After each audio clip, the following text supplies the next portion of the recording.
Bonjour chers frères et sœurs, que la paix du Seigneur Jésus-Christ soit avec vous. Je vais aujourd'hui commencer ma première prédication.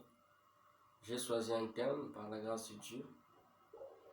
La Bible est totalement vraie. Nous allons lire ensemble un texte rapidement.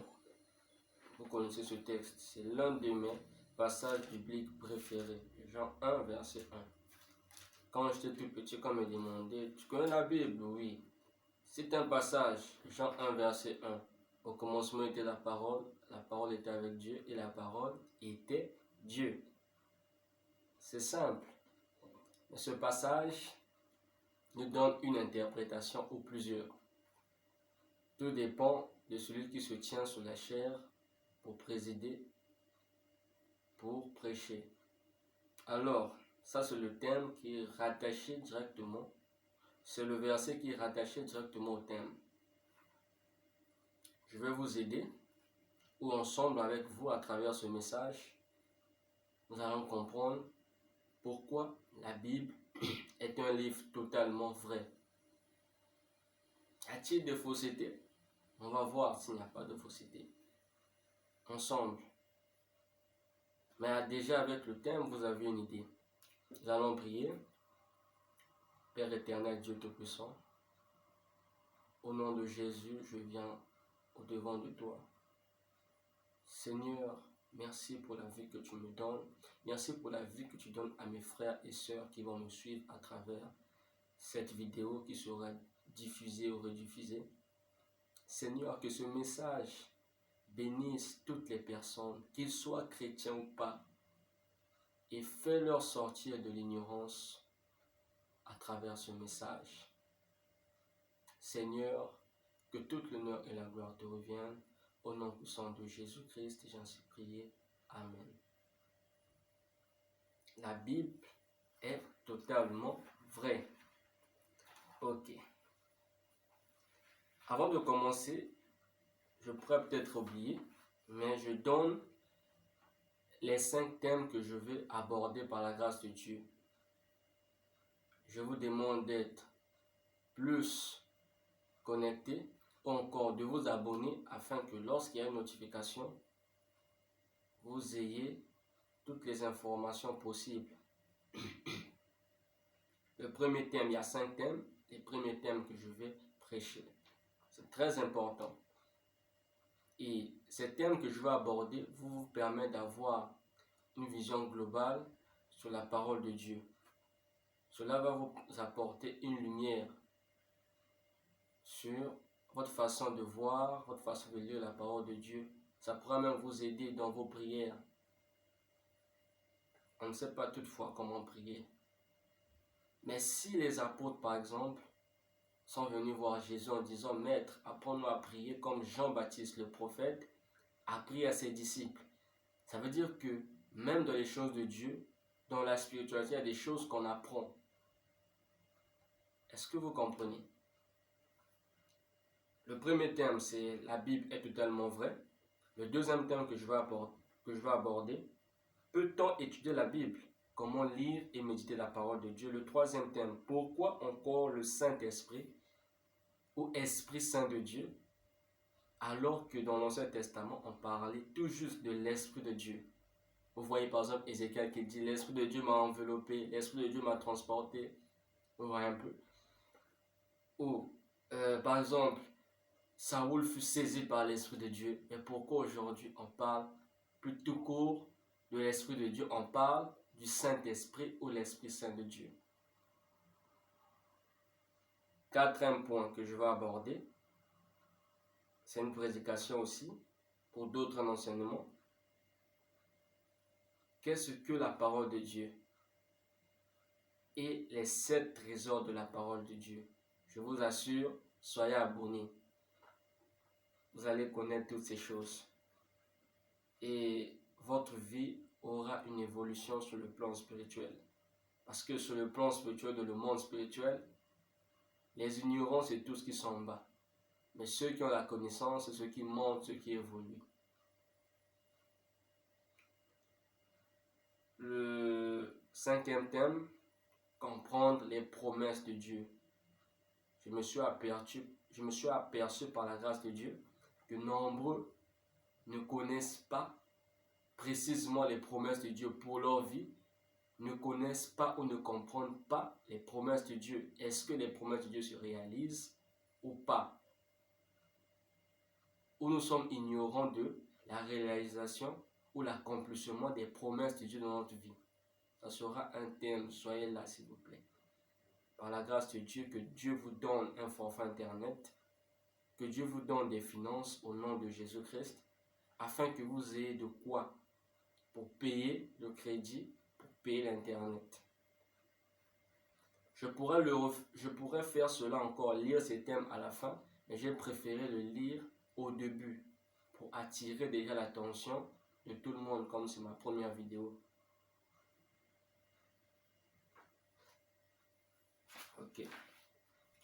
Alors, il y a 3 points pour comprendre cela. D'abord, la Bible. La Bible, c'est un livre sacré. Pourquoi nous disons que la Bible est un livre sacré? Parce que ce qui est dans la Bible est sacré. Vous voyez? Ce qui est dans la Bible, ce n'est que la parole de Dieu. Voilà pourquoi la Bible est un livre sacré. La Bible contient les Saintes Écritures, les Anciennes Écritures ou les Saintes Écritures. Quand on parle de Saintes Écritures, là nous sommes dans la Nouvelle Alliance. Quand on parle des Anciennes Écritures, c'est l'Ancienne Alliance. Il y a quand même une différence. Mais que Dieu nous accorde la grâce de comprendre que l'Esprit Saint nous accorde les mots pour comprendre et expliquer sa parole. Donc, aucun livre, pour moi je vous assure, j'ai lu beaucoup de livres. Je me suis aperçu, aucun livre n'est comparable à la Bible sur la terre. Pourquoi? Il y a 3 points qui seront votre réponse. La durée d'existence de la Bible, c'est l'un des premiers livres selon l'histoire à être imprimé. Premièrement, la durée. Et le message clé de la Bible, c'est Jésus-Christ, que ce soit l'Ancien et le Nouveau Testament. Deuxième point, pourquoi je le dis? La Bible contient la vérité incontestable qui repose sur 2 pôles, le nord et le sud, l'Ancien et le Nouveau Testament, l'ombre et la lumière. C'est incontestable. Dans l'ombre, on a la vérité. Dans la lumière, on a la vérité. Est-ce que vous voyez? Mais l'ombre ne contient pas totalement la vérité. Mais la lumière contient totalement la vérité. L'ombre regarde la vérité, mais la lumière, nous sommes dans la lumière en Jésus-Christ. Vous voyez? Donc l'Ancien Testament annonçait la vérité.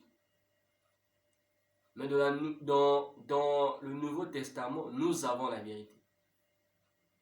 Est-ce que vous voyez?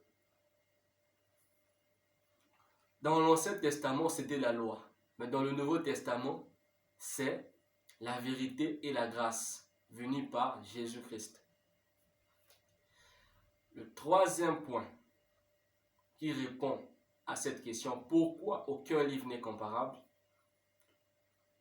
La Bible contient la parole de Dieu. Et la parole de Dieu, c'est la seule qui est parfaite, qui est véritable et qui est éternelle. Retenez, parce que c'est cette parole-là qui nous sauvera. Il est écrit que c'est la parole de Dieu qui nous sauvera. C'est la parole de Dieu qui nous donne raison dans le monde spirituel. C'est la parole de Dieu. Donc quand on s'attache à la parole de Dieu, quand on vit selon cette parole, nous sommes couverts. Parce que le Seigneur Jésus a dit que mes paroles sont esprit et vie.